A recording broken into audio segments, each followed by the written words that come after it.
other than that, I mean, I would like to go to some other beaches, some secluded beaches. So if you We're like a secluded beach, the best one that I'd recommend is we could, probably take a trip to either Bora Bora or Fiji, whichever one you prefer.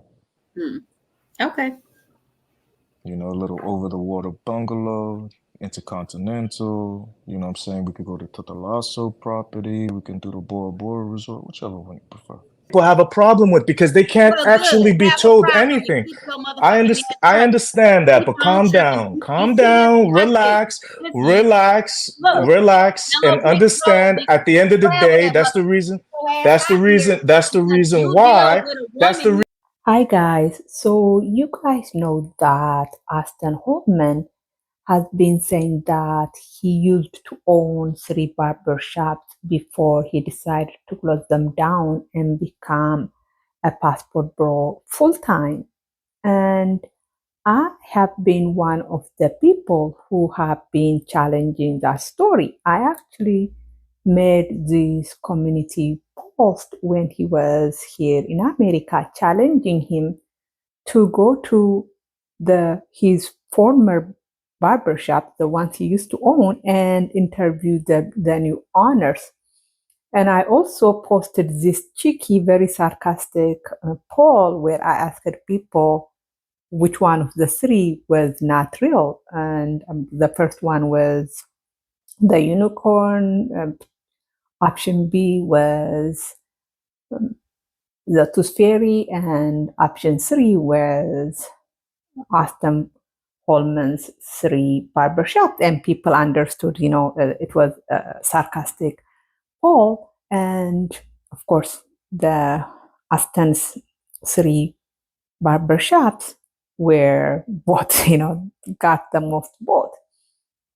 And so from the community posts I made, and from the cheeky polls I made, you know that I do not believe Austin used to own three barbershops. I don't even think he ever owned, I don't even believe he ever owned one barbershop, let alone three.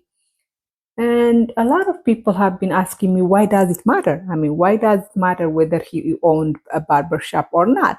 It matters because that is part of the propaganda. Uh, he owned three barbershops that were very profitable, according to him. And then he had the problem he had with dating American women was so bad. American women were so bad that he decided to sell a profitable business to basically say, you know what, I am done with my business. The business is good, but the social life here is so trash that I'm willing to take a risk and just close this business down and be a full-time passport bro. So the him having been him owning three barbershops is part of his origin story, right? It is a big part of his origin story. If he never owned three barbershops, a large part of his origin story crumbles. So that is why he is so set on spreading that lie. When I posted that, those community posts, he actually went ahead and posted this on his community wall to prove that he did really own a barber shop. That proves two things, right? One is how sensitive he is to criticism, because he should not be replying to my criticism, because, like I said, that I have been saying so many times, my account is so small. Very few people even know that I had made that post, so he should have ignored it. But the second part, the fact that he didn't tell you that this issue is so sensitive to him, and for good reason, right? Because, like I said, his whole story, his whole background story, his whole origin story depends on him being somehow a very successful person at one time in America, but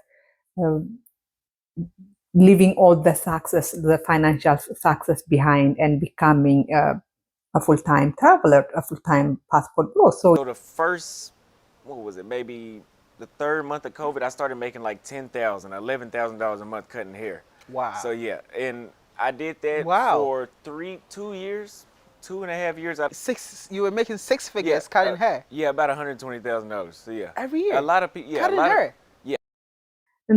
But looking at that picture, you realize that the two pictures he posted prove nothing. The first one is actually a picture of his barber license, meaning the license he got from state of Texas so that he could be a barber. He could do his trade as a barber legally. It had nothing to do with owning a barber shop. So I don't even know why he posted that picture. The second picture is a picture of the license for a barber shop, supposedly located somewhere in Texas. But here is the thing.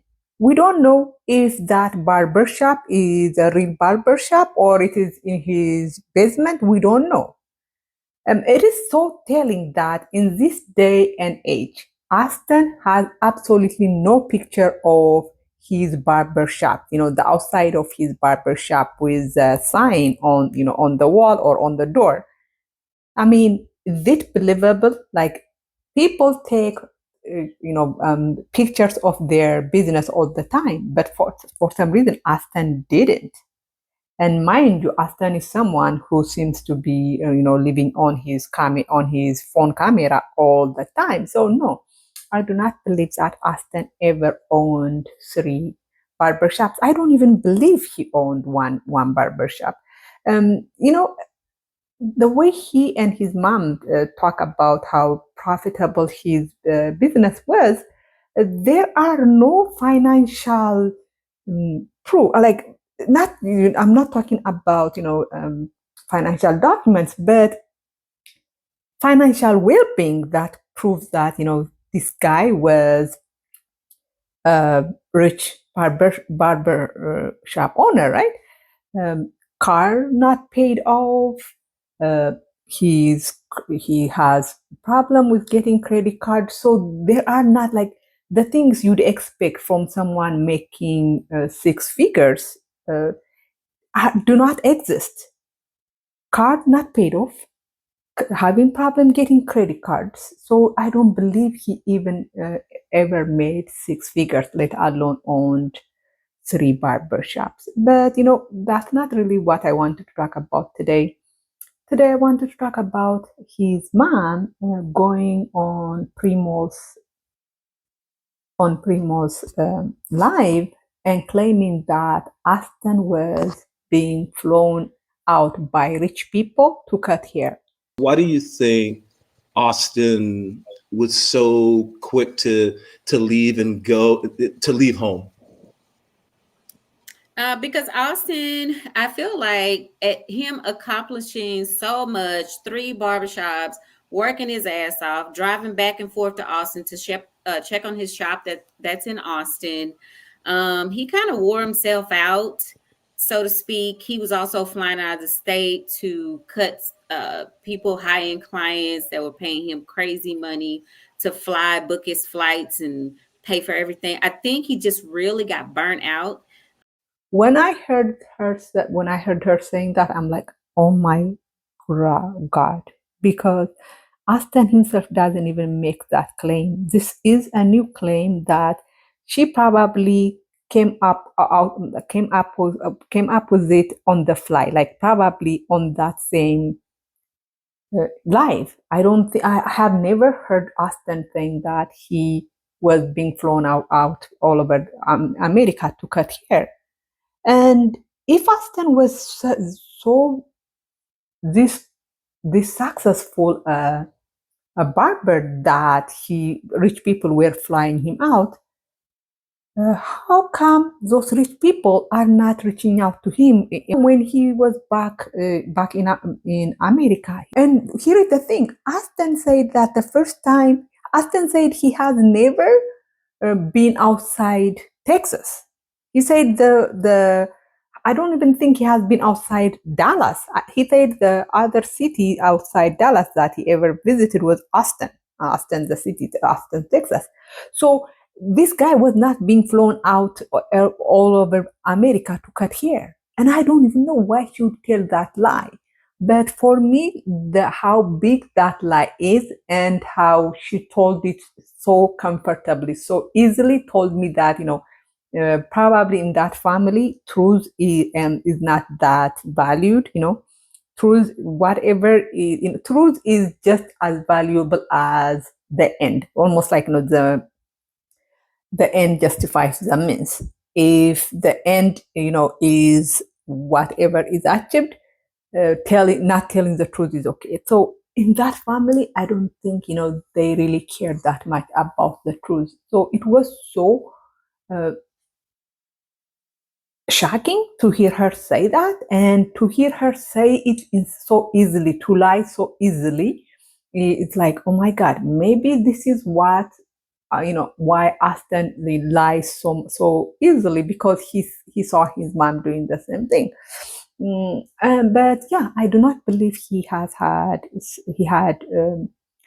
3 barbershops. I don't even believe he had 1 barbershop. And the way he and his mom talk about how successful a barber he was, you would think his former clients would be on his comment section, telling their story, or asking him how he's doing. That we never see them. And there is this thing that, there is this YouTuber named Intelligent Hood Guy or something, and he made a point. He said that if Auston was such a popular barber, people around his town would have known him, like would have known about him. And when he got in trouble in Brazil, the story would have been, oh, that barber that used to cut, that used to be so famous, yeah, that used to cut famous people's hair, got in trouble in Brazil. But no one was saying that when he got in trouble, right? He was on the shed room, but no one was mentioning how he is successful barber shop, right? But him being a successful barber. So yeah, no, it doesn't make. I do not really believe that this guy ever had 3 barber shops. I don't even believe he ever had 1 barber shop. He was just a barber who cut hair during the COVID pandemic, which might have meant that he might have made a lot of money during the pandemic for a few months, but that doesn't mean he was successful all his time as a barber. So that's what I think. Let me know what you think. Thank you. Bye bye.